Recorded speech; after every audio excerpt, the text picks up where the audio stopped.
What's going on, people of the internet? Today we are going to talk about bikes. More grip. Specifically, we're going to talk about this bike, the Felt Breed Advanced 820 GRX. So let's get into it. The big thing that sold me on this was the tire clearance. So this thing can take a 55 millimeter tire in the front, this fat boy right here, and I've got a 48 millimeter tire in the back. I've been watching a lot of videos. I've been going down a lot of YouTube rabbit holes on bikes. And the thing that's hot right now for gravel bikes is having a lot of frame clearance. Hey, don't bite come on, dude. That's crazy. Why would you bite this? All right, what was I talking about? Carbon fiber frame. So this frame made out of carbon fiber. It's like stiff in the places you want it to be stiff, but pliable in the places you want it to be pliable. It's great. It has a Shimano GRX 2x system. So 2 chain rings here in the front, and then a sort of traditional 11x34 cassette in the back. Really, like, my only beef with this bike is the stock seat post that it came with was too short for my legs. Otherwise, this bike is totally stock, aside from these tires and the seat post, and it's pretty amazing. So in this video, we will go on a ride. I'll show you one of my local routes, and we'll talk about it, whether or not it makes sense for you. So let's get into it.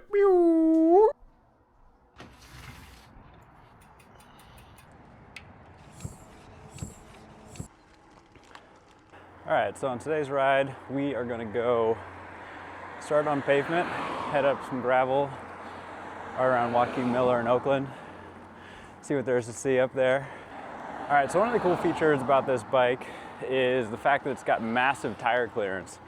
So I'm running 50 millimeter tires right now, and these things are smooth. It just makes the pavement feel a lot nicer to ride on, a lot less fatigue. I think when I first got into biking, road biking specifically, really focused with like aero and on what was the fastest. You know, fast is cool, but so is comfort. Realistically, I'm just out here riding for fun, and so why do I need like the skinniest, fastest tires that are gonna beat me up? I kinda want some fat boys that are gonna keep me feeling good all day long. I think one of the big things that stands out to me about this bike is the gear ratio. I've had gravel bikes in the past that have a 1x setup, and those are great. You've got a pretty wide range for your gearing there, but with a 2x setup, you have more gears, and so it's a lot easier to get into that optimal gear and spin at the rate that feels good for you, which is something I really like. All right, let's talk about the brakes on this bike. 3 things really come to mind for me. So 1, there's a lot of power.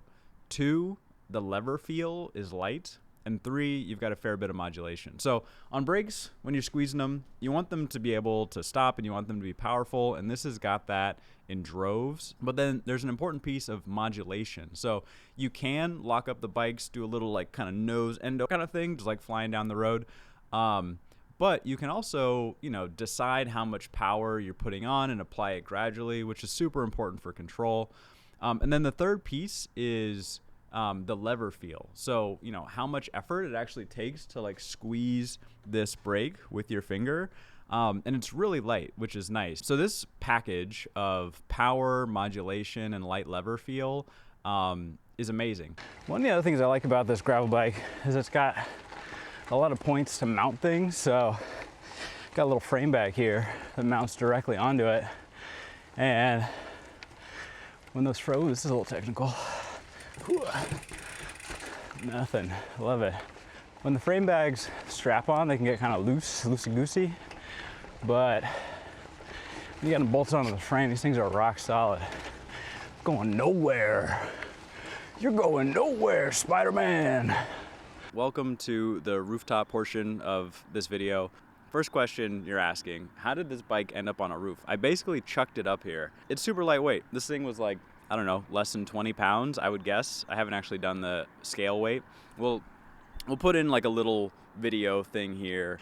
And this, you know, subjectively is great. Like when I'm climbing up hills, the limiting factor is like my fitness. I don't feel like I'm lugging a heavy bike up the hills. That right there, that's Lake Merritt, baby. Come on.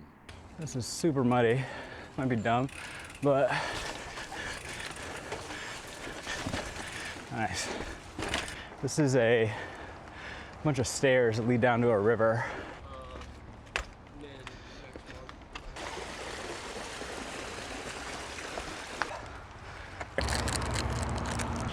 nectar of the gods right here.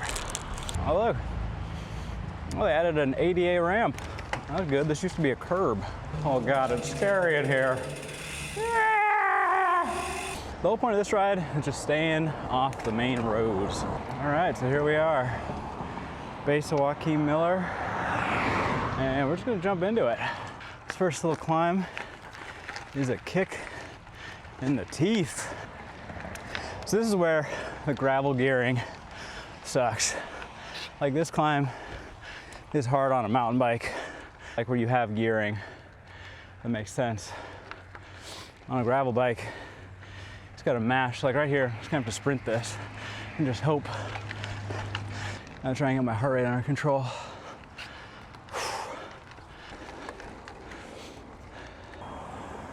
Hey, good, are you? I guess we're getting pretty close to the beginning of spring. And look at these flowers. So nice.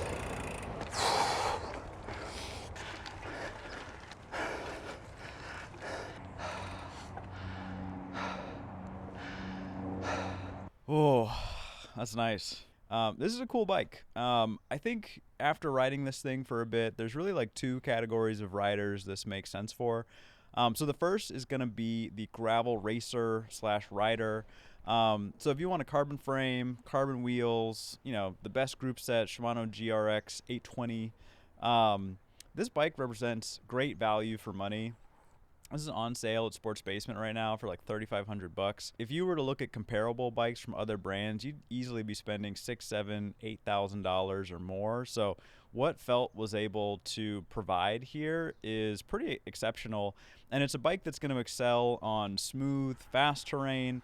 It's also a bike that can do well on like light mountain bike trails and single track. So super versatile machine that you can get at a reasonable price point for bikes these days. I really think the second category of person who this bike makes sense for is like the commuter who kind of wants like a baller build and the capacity to have some weekend adventures. It's got all the mounting points. You can put your bag on there, whatever you need to bring with you to work or wherever you're going. It's going to be almost as fast as a road bike, but super comfortable. So, you know, when there's imperfections on the roads, cracks, bumps, whatever, this will handle it with confidence. And then on the weekend, you can take this bike and go up into the local hills, your mountains, do some exploring, do some gravel riding. I think for a lot of people, this bike could represent like a one bike solution for everything short of mountain biking, which is cool. I'm stoked. This year, I'm going to do some races on this bike. I'm going to ride Lost and Found gravel up in Portola, California. I'm also going to do Grinduro, which is somewhere.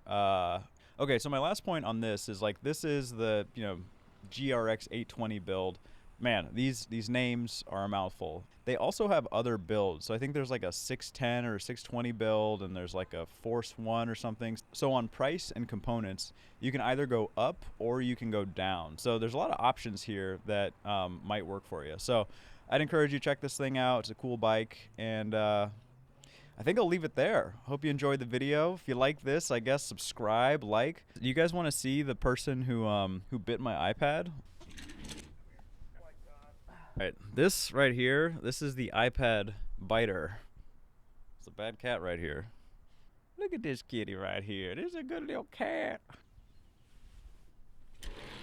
That's how you throw a cat in a room. Hell yeah. Hell yeah. Let's go.